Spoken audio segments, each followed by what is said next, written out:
공정함이 유지되면 유저는 패배에도 수긍합니다. 졌지만 규칙은 같았고 내가 더 잘해야 된다는 생각을 하게 되는 거죠. 그런데 불공정함이 느껴지는 순간에는 유저는 패배를 자신의 실력이 아니라 게임 탓으로 돌리면서 흥미를 잃습니다.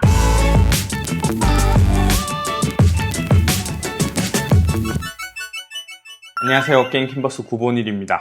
게임 기획을 하다 보면 이건 내가 절대 잊지 말아야 되겠다 싶고 공감 가는 말들이 있습니다. 선임 기획자들에게 듣거나 유명한 개발자분들이 해주시거나 이런 말들을 하나하나가 바뀌어서 기준이 돼준 말들이 몇 개가 있는데요. 오늘은 이 명언들을 나누면서 해석까지 같이 해보는 시간을 가져보려고 합니다. 멋있는 문장으로만 보지 마시고 이걸 어떻게 내 기획에 적용할 수 있을지를 같이 생각해 보셨으면 좋겠습니다. 첫 번째 명언입니다. 그때는 맞고 지금은 틀리다. 제가 인스타그램에서 우연히 봤던 글귀인데요. 게임 기획에도 굉장히 잘 어울리는 문장인 것 같아요. 해석하자면 과거에 통했던 공식이 지금의 실패를 부를 수 있다는 것입니다. 게임 시장이나 기술, 유저 성향은 끊임없이 변합니다. 특히 요즘 같은 시대에는 더 빠르게 변화하는 것 같아요. 과거 스마트폰 초기 시절의 게임들이 있습니다. 윈드러너나 애니팡, 드래곤플라이트 같은 게임들이 유행하던 시기에는 한 판 더 할 수 있는 기회를 카카오톡 친구 초대로 줬습니다. 근데 이 메시지가 광고처럼 느껴지지 않고 유저들이 많이 유입되고 게임들이 빠르게 성장할 수 있었습니다. 지금 그 메시지가 오면 어떨까요? 광고나 스팸 메시지처럼 느껴질 거고 광고 효율도 떨어질 겁니다. 그래서 시간이 지나면서 게임의 친구 초대 시스템도 요즘은 대부분 사라졌죠. 그때는 성공할 수 있었던 요인이지만 세상이 달라지면서 바뀌는 것들에 빠르게 적응할 수 있어야 합니다. 그래서 기획자는 영원히 맞는 답을 찾는 사람이 아니라 지금 맞는 답을 계속 찾아낼 수 있어야 하는 직군으로 생각해야 하고요. 과거의 정답만 고집하면 빠르게 변하는 시대를 놓치게 될 겁니다. 두 번째 명언입니다. 게임은 흥미로운 선택의 연속이다. 유명 개발자로 알려진 시드 마이어라는 분의 말입니다. 해석하자면 좋은 게임은 플레이어가 의미 있는 선택을 반복해서 하도록 만들어야 한다는 것입니다. 중요한 건 흥미로운이라는 부분인데요. 선택지가 많아도 그 결과가 비슷하다면 그건 흥미로운 선택이 아니겠죠. 반대로 선택지가 적더라도 결과가 크게 달라지고 다음 플레이에도 영향을 준다면 그건 플레이어가 계속 게임을 하게 만드는 힘이 됩니다.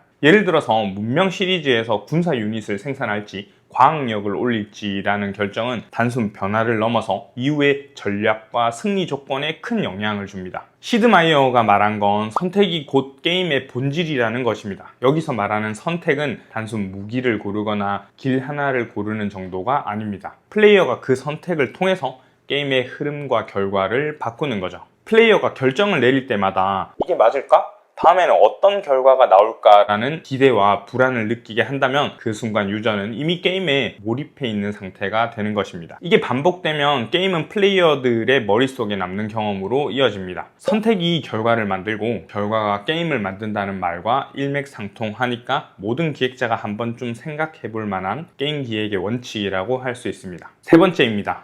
이지런 하드 마스터. 이 말을 들어보신 분이 꽤 있을 거예요. 배우기는 쉽지만 마스터하기는 어려운 게임이 좋은 게임이라는 뜻이죠. 여기서 쉽다는 말은 단순히 난이도가 낮다는 의미는 아닙니다. 게임의 규칙과 조작이 유저들에게 직관적으로 다가와서 처음 접하는 사람들도 빠르게 이해를 하고 즐길 수 있다는 뜻이죠. 하지만 플레이를 거듭할수록 더 깊은 전략, 더 높은 숙련도가 요구되어서 끝없이 도전하는 것이 좋은 구조라는 이야기입니다. 예시로는 슈퍼마리오나 테트리스나 포탈이나 클래시로얄, bomberman 같은 게임들을 들 수 있겠네요. 이 게임들은 조작도 쉽고 학습도 어렵지 않지만 마스터하기는 굉장히 어렵습니다. 예를 들어 포탈의 규칙은 간단합니다. 파란색과 주황색 포탈을 쏘면 두 지점을 연결해서 순간이동을 합니다. 하지만 스테이지가 진행될수록 중력을 활용한 낙하 가속이나 큐브나 버튼 같은 오브젝트들을 조합하는 문제 해결 능력, 제한된 시간 안에 순발력과 창의력까지 요구됩니다. 즉 게임이 진행될수록 점점 더 많은 플레이어들의 규칙 응용력이 필요한 거죠. 또 다른 예시로는 테트리스가 있습니다. 블록을 쌓는다. 그 블록이 가득 차게 되면 그 줄이 제거된다. 여기까지는 누구나 이해할 수 있는 단순한 규칙이죠. 하지만 고득점을 노리기 위해서 블록의 회전 방향이나 다음 블록을 예측하고 빈칸을 남기지 않는 배치 전략, 그리고 속도가 점점 빨라지는 상황에서는 순발력까지 요구됩니다. 결국 이 메시지는 넓은 입구와 깊은 바닥을 동시에 설계하라는 것입니다. 누구나 쉽게 들어올 수 있지만 오래 머물수록 더 깊이 빠져드는 기획이 좋은 게임 디자인이겠죠. 네 번째입니다. 제약은 창의력의 적이 아니라 오히려 그 연료이다. 미야모토 시게루라는 업계의 전설 같은 분이 한 말입니다. 해석하자면 무언가를 만들 때 주어지는 제약 조건이 오히려 창의력을 자극한다는 뜻입니다. 자원이 무한하다면 우리는 가장 쉽고 익숙한 방법만 쓰게 됩니다. 하지만 메모리 용량이 부족하거나 사용할 수 있는 버튼이 2개뿐이라면 그 한정된 환경 안에서 최대한 재밌고 새로운 경험을 주기 위해서 기존의 발상 방법이나 접근법을 찾게 되는 거죠. 닌텐도 초기의 게임들도 마찬가지였습니다. 과거 초반에 닌텐도 게임들은 굉장히 심플한 룰을 가지고 있었습니다. 슈퍼마리오나 동킹콩 같은 게임들을 떠올려 보면 사용할 수 있는 조작키는 이동과 점프 단 2가지 뿐이었습니다. 그렇지만 이 2가지 입력만으로 여러 상황과 변수를 만들어내죠. 점프로 적을 피하거나 아이템을 먹거나 숨겨진 공간을 발견하는 등 단순히 점프한다는 기능 안에 수많은 가능성을 넣은 건데요. 결국 이런 제약이 있었기 때문에 닌텐도는 조작과 직관성과 플레이 패턴의 다양성이라는 정체성을 확립할 수 있었습니다. 이걸 현대식으로 적용하자면 기획을 할 때 우리는 여러 제약을 만나게 됩니다. 개발에 대한 제약일 수도 있고요. 시간에 대한 제약일 수도 있고 여러 상황을 마주하죠. 다만 벽이라고 생각하지 않고 더 깊은 방향으로 고민해보면 재미있는 아이디어로 가는 이정표가 되어줄 겁니다. 5번째입니다.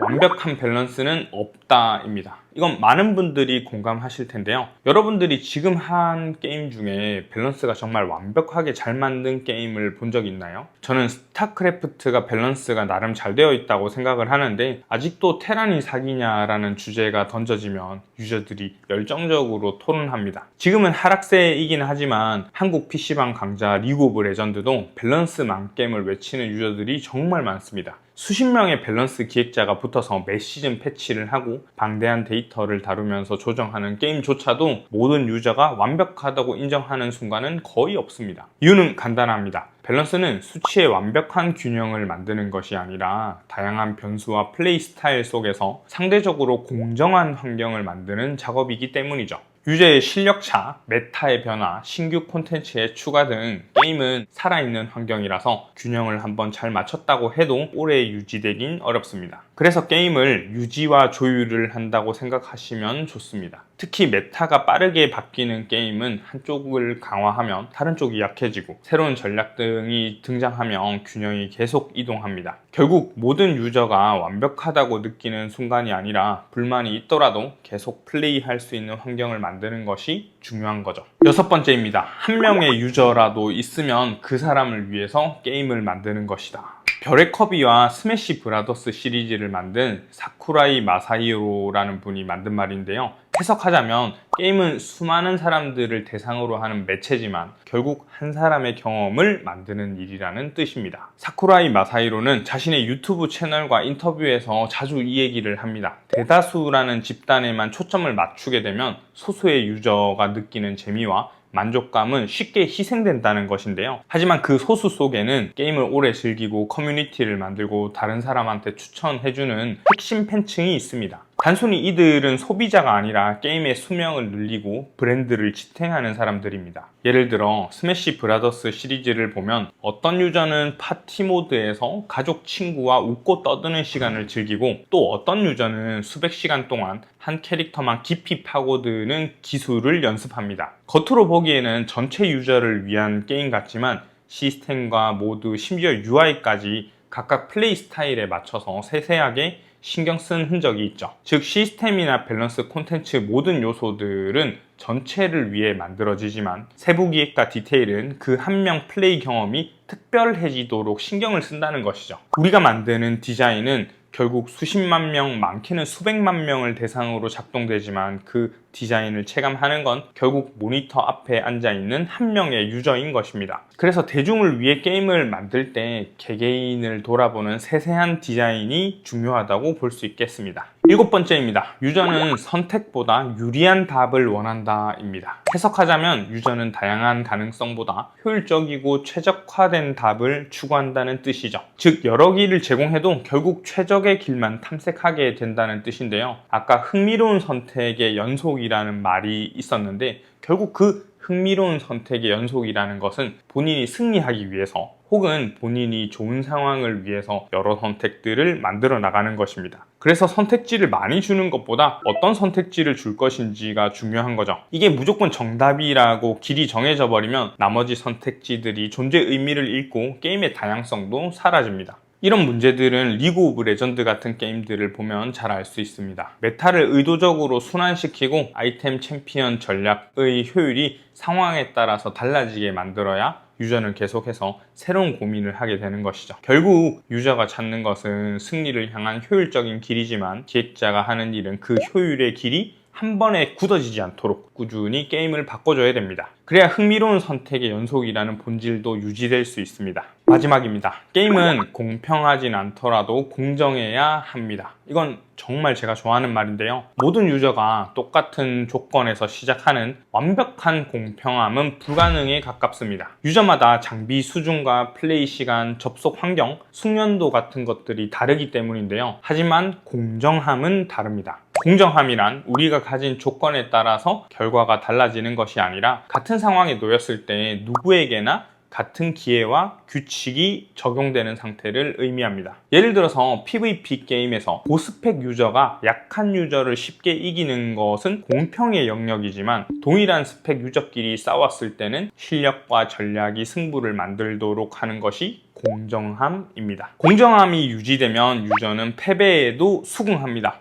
졌지만 규칙은 같았고 내가 더 잘해야 된다는 생각을 하게 되는 거죠. 그런데 불공정함이 느껴지는 순간에는 유저는 패배를 자신의 실력이 아니라 게임 탓으로 돌리면서 흥미를 잃습니다. 예를 들어서 FPS 게임의 레벨이 수비 진영이 유리한 고지대에서 시작하고 계속 선점하게 되면 공격 진영의 유저는 애초부터 이건 이길 수 없는 게임이다 라고 느끼게 됩니다. 이런 불공정 요소는 도전의 욕구가 낮아지고 게임에 대한 신뢰를 무너뜨립니다. 그래서 기획할 때 가장 중요한 부분 중 하나가 불공정하다고 느껴지는 지점을 없애는 것입니다. 결국 공정함은 게임이 오래 살아남는 방법입니다. 배틀그라운드가 만약 낙하산으로 떨어지지 않고 랜덤으로 스폰된 지역에서 전투가 벌어졌다면 사람이 많은 지역에서 스폰된 사용자가 파밍할 기회도 없이 본인이 왜 죽었는지도 모르고 죽으면 분명 게임 탓을 하게 될 거예요. 하지만 낙하산에서 천천히 떨어질지 늦게 사람이 없는 지역으로 떨어질지도 본인의 선택이기 때문에 불만이 없는 거죠.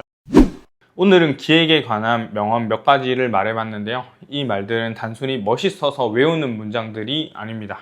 그 말의 의미를 곰곰이 생각해보고 기획을 할 때 내 것으로 만들어가는 과정이 필요합니다. 물론 이것 말고도 정말 많은 명언들이 있지만 그걸 다 설명드리면 영상이 좀 길어지기 때문에 압축해서 말씀드렸고요. 여러분들이 아시는 게임 디자인에 관련된 명언이 무엇이 있는지 댓글을 통해서 남겨주시고 같이 공유했으면 좋겠습니다. 이번 콘텐츠는 여기까지입니다. 행복한 하루 되세요.